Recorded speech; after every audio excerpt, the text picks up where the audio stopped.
Hello mga inday, mga dudong, magluto taog utan Bisaya, utan Lauoy.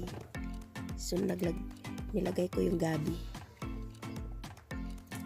Bukal ng tubig, so ang gabi na nanay isda, tapos naglagay ng asin. So pagkatapos nagsarap. Dahil gibutang na ang kalabasa.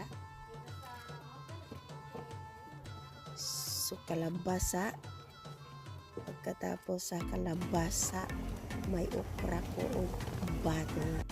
So okra at batong gisabay na nako butang.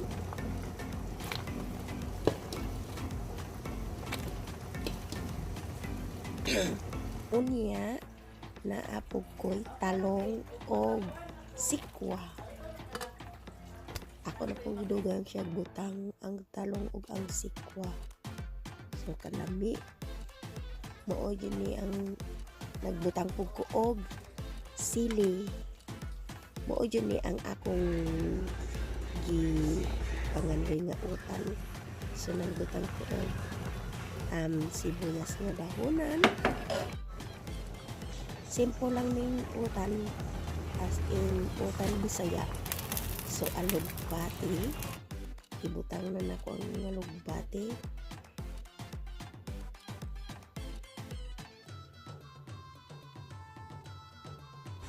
Tapos malunggay, alugbati at malunggay yung last kay dali raman na siya ang maluto. So mauna na ang utan na Bisaya. Bisayang gulay, Bisayang utan. So ayan, luto na.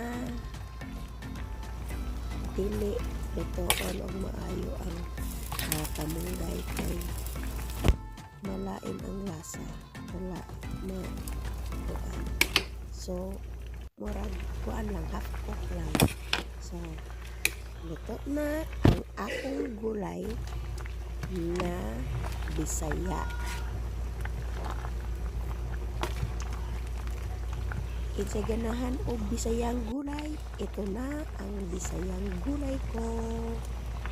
Mga inday at mga dudong, luto na. Nilagay ko na sa panaksan. At yung kanin ko mais.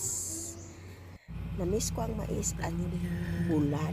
So ayan na yung lunch namin. Ako'y kalami sa bulad. Thank you for watching.